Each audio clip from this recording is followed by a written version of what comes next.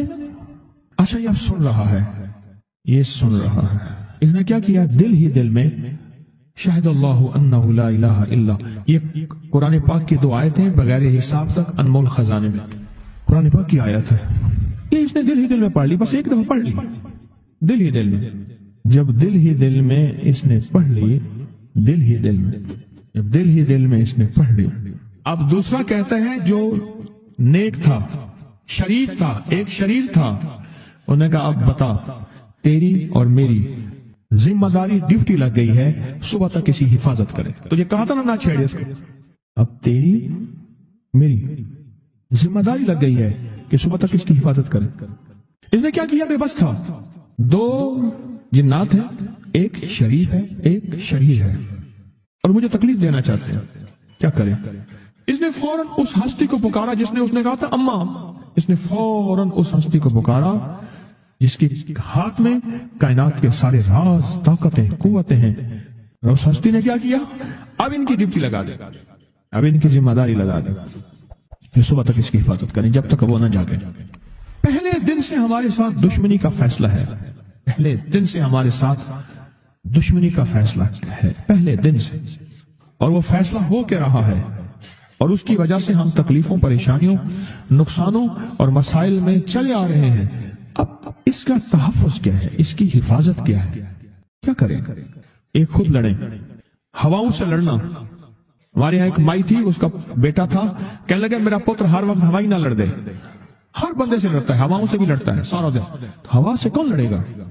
ہم خود کہتے ہیں ہوائی چیزیں، جنات کا نام ہم نے ہوائی چیزیں بھی رکھا ہوا ہے، کہ ایسی چیزیں جو ہوا کے جھونکے کی طرح نظر نہیں آتی۔ ہمارے معاشرے میں جنات کو ہوائی چیزیں بھی، اوپر کی چیزیں بھی کہا جاتا ہے، ہوائی چیزیں بھی کہا جاتا ہے۔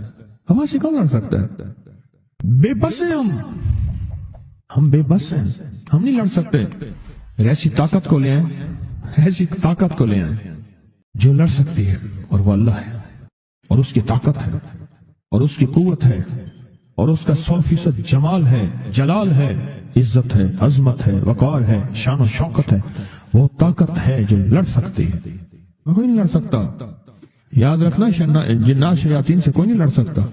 میری بھی زندگی گزری ہے روحانیت کی دنیا میں طالب علم کی حیثیت سے، وہ جن تابع وغیرہ نہیں ہے، لیکن ان سے لڑ کوئی نہیں سکتا۔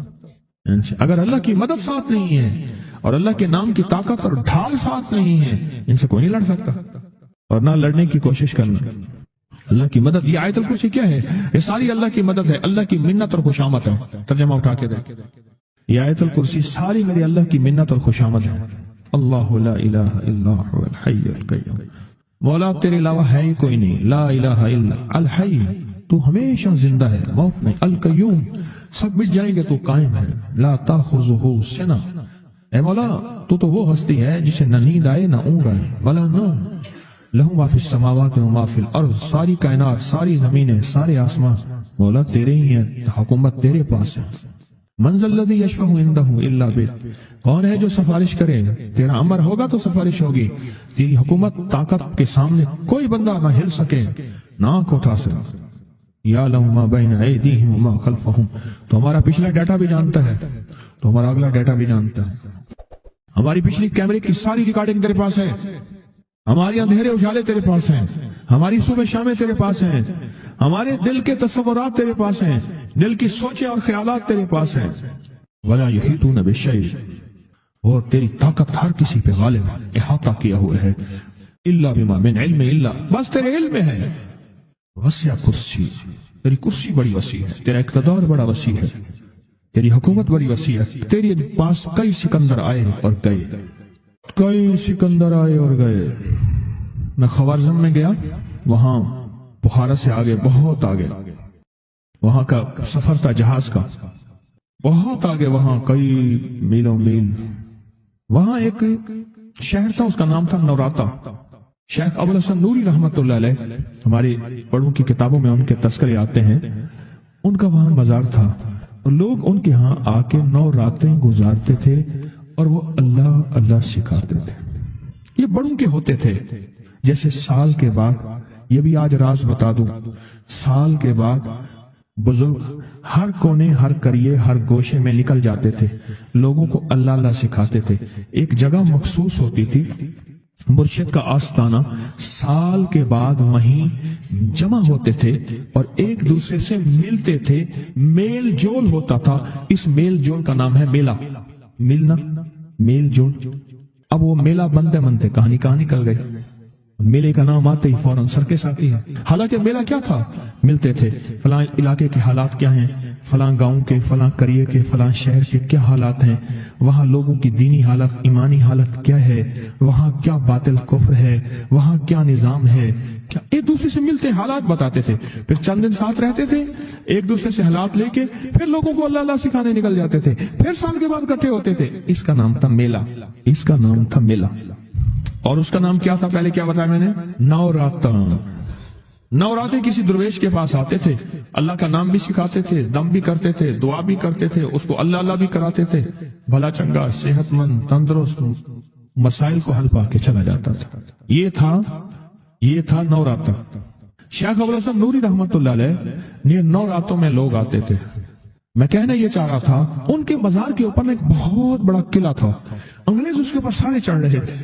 اونچا قلعہ تھا. میں نے اگلا سفر کرنا تھا، میں قلعے پہ نہ گیا. میں نے کہا کس کا ہے؟ اس نے کہا سکندر اعظم کا قلعہ ہے.